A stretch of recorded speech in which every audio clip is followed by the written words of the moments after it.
Hello and welcome to the interview on France 24. Our guest today is Michel Olivier Lacharité, who is the head of programs for Doctors Without Borders in Mali, Niger, Chad and Somalia. Welcome to the program. Thanks for being with us.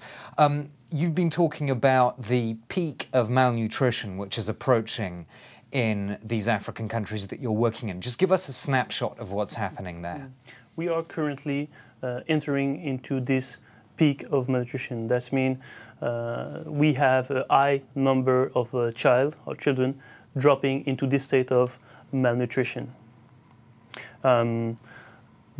This situation is explained by structural factors and conjunctural ones. So we have a problem of access or general access to food, and we have a problem, or the children has a problem of access to quality of food. So if we talk about quality, we're talking about food with milk product inside. So no one will think to feed the children with meat or with fries. So we're talking about children from 6 months to 24 months. So we need adapted food for them. So you're saying there's not enough milk products?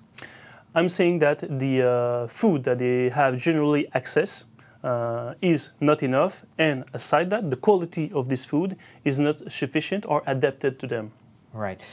Let's home in on one country in particular. We've been talking about Mali a lot in our news programs because of the takeover of the north by Ansar Dine and related groups. I notice on your operations chart that you are still present in Mali, in Timbuktu. This is despite Ansar Dine.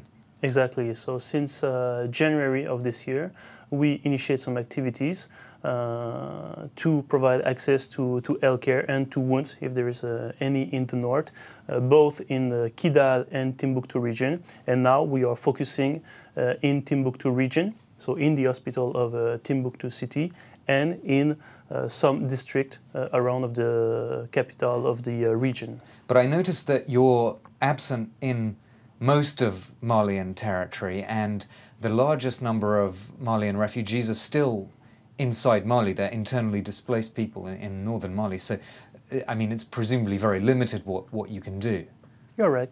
We try to coordinate with the other NGO working in the Mali, and if we look at this crisis, there is a lot of refugees as well in Mauritania, Niger, Burkina, where we bring our support and healthcare to the refugee population. But of course, our capacity of movement and to deploy activity is limited at the moment. Do you have any figures for how many children have died of malnutrition as a result of the upheavals in northern Mali in the last few months? We have to notice, as the UNICEF is saying, that 87% of the children suffering from malnutrition are in the south of the country. This region is very wide, but there is a low population up north of the Mali. And if we look at the Mali in terms of malnutrition, the situation is very more acute in the south, where we have, for instance, in Koutiala, an hospital with 10,000 hospitalizations per year. So if you compare the two situations, the north is very worrying in terms of politics and what is going on. Nevertheless, in terms of pediatrics, the situation is way more acute in the south of the country. Let me ask you about your means to change the situation. I mean, we've seen that you're active right across the Sahel, but at the same time you rely, Doctors Without Borders France relies massively on private donors. Now, how are you managing to keep money coming in when we face this economic situation in Europe? Mm-hmm. So since the last year, so private donors, this is you and me giving money to MSF. Yeah. Right. So private individuals, exactly, taxpayers. Exactly. And this gives us a good capacity to intervene in different countries and to be capable to initiate some activity before the donors are giving us or we request the money from the donors. Have you seen any decline, though, in the interest of private individuals? So recently we can see this decline. So we are obliged to do operational choice and to decide where we want to focus our activity. At the moment, we try to forecast the next couple of years.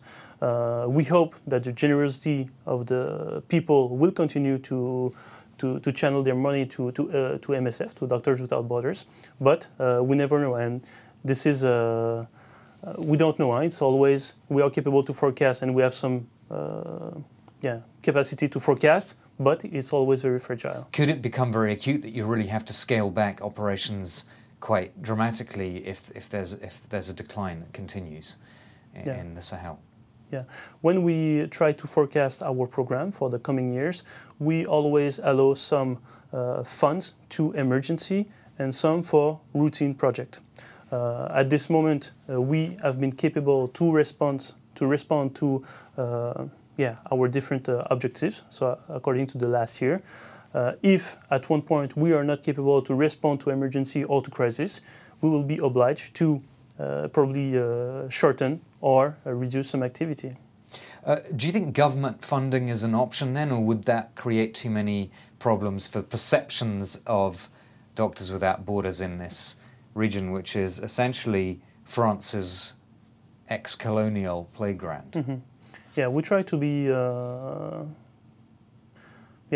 very sensitive to whom we get the money, but all the institutional donor, I mean, they are not devil. Huh? So some they have, of course, their political agenda, and we have to be aware of this political agenda. Sometimes these agenda are the same. If we look for the nutrition, for instance, sometimes we can make allies within them. So we just have to make sure that in some circumstances, we try to keep away from the people who we are not sharing their agenda.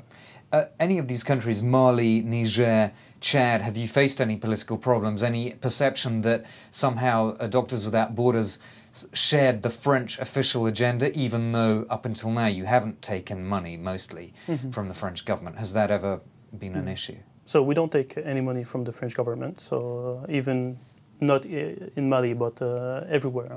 This is one of our current policy at the moment. I think that the people perception is very different from the people who are treating on the field and local authorities and long-distance authority. So we have to deal and discuss with everyone. We are welcome at the moment, both in North Mali, in South Mali. We have a very good collaboration, but at any moment, we don't know what might happen about this perception. So we try to focus on the quality of care. And we believe that if this quality is maintained, the population will accept the work we are doing. Despite that, Michel Olivier, you do have a public relations problem, don't you? Because we've already said right at the start of this program, there's an annual peak of malnutrition. So when there's a huge event like the tsunami or Haiti, the earthquake, people rush in with their donations. When it's an annual event that malnutrition peaks, it's hard to sell the need to keep being involved. I mean, do you sense any kind of donor fatigue? I think so. I think that the people might not understand why every year we have this same situation. This is the current message we are passing at this moment. We are capable to have a 1 million child treated this year. So this is a success. But at the same time, it's a pity because maybe we'll have to do this, not us, but all the NGO, UN agencies and government have this same situation in the next year.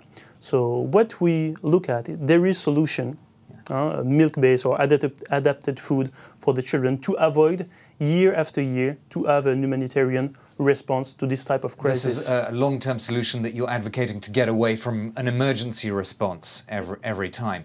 But do the countries involved have to do a lot more to provide this? I mean, have you been vocal enough in pressuring them to provide this kind of long-term solution? Yeah, I think this is a work in progress. If we look what was the situation in 2005, only 75,000 children were treated in 2005. Now we are reaching the million. So this is one of the good news.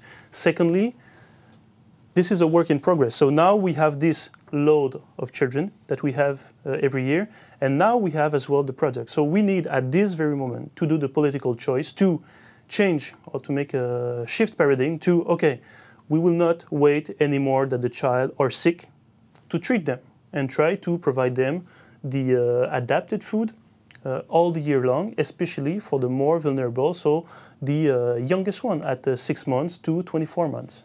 Paradigm shift, but again, where's that going to come from? Because these countries' governments know that you're not going to just abandon them. So you have limited leverage, presumably. They can wait for you to do something every time at this time of year.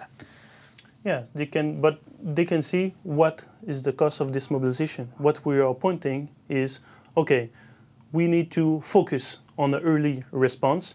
And even with the 1 million, we know that we leave some people apart. Other children still left behind, yeah. Exactly. We'll have to end it there. Thank you very much for coming on. Michel Olivier Lacharité, Head of Programs for Doctors Without Borders in Mali, Niger, Chad and Somalia. And that's all for this edition of The Interview on France 24.